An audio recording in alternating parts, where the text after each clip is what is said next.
Hello friends. This looks like leisure. It kind of is, but I'm kind of getting ready for work.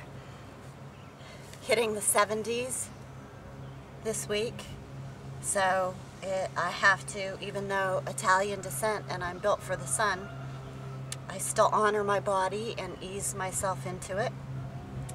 And because I've had some periods of inactivity, I'm also priming my body physically and doing a more thorough yoga practice, and we'll even start doing some lifting, of course, with the move too. So I came here for two reasons, and one was to kind of dispel this myth about fire ants. And I dealt with them in Mississippi when I had lived there and had my firstborn, and here in South Carolina. And as you notice, I'm looking down a lot. They are becoming active, and this is one more good reason to get used to being barefoot.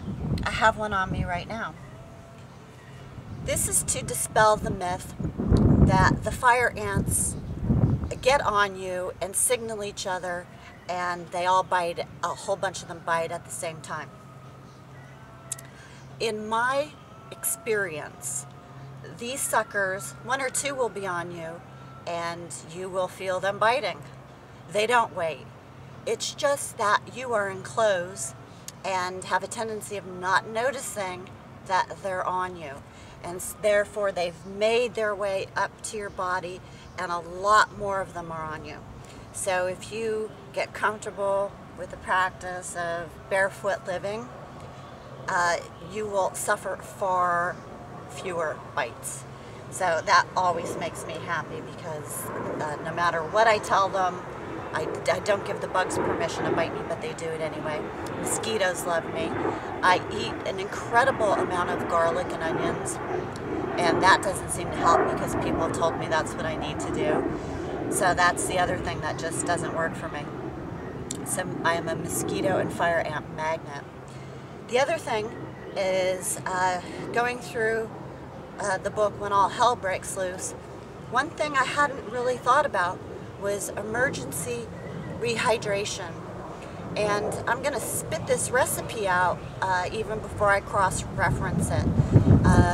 It is a half a teaspoon of salts and a half a teaspoon of baking soda, 3 tablespoons of sugar to 1 quart of room temperature, of course, potable water. You know, I always just try to keep myself hydrated and never came across an emergency rehydration.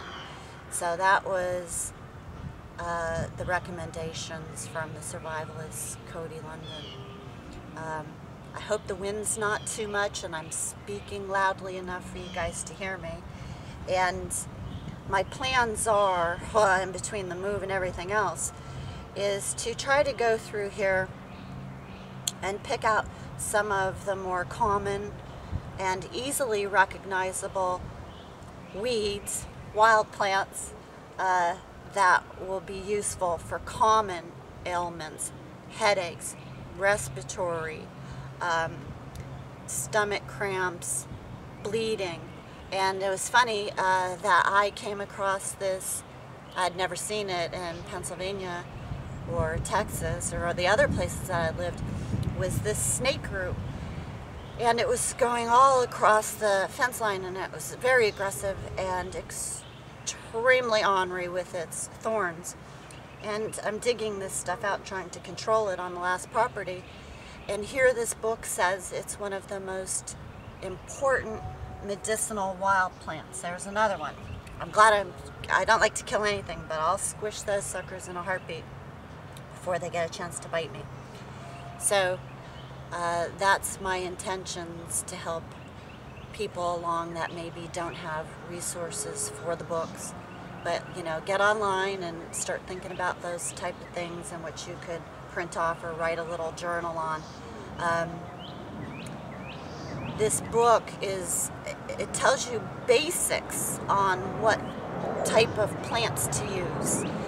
And but when you get into being an herbalist, you know, it comes down to sometimes the time of year and even the time of day and which part of the plant to pick, and if it's a cold or a hot preparation for tea. So it's very a lot of knowledge that goes behind this stuff, and I really want to get up to speed on a lot of it. So hopefully over the next year I'll be able to do that. So there's my myths. Garlic didn't work for me with mosquitoes, and ants don't signal and wait to bite you all at one time. So I hope wherever you're at, you're enjoying whatever kind of weather you're having. This is going to be a glorious week. Even in the mid-70s this week, it's fabulous.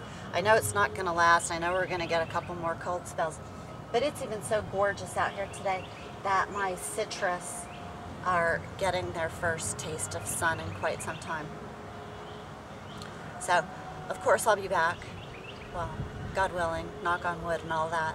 So, have a great day and keep plugging. Arrivederci.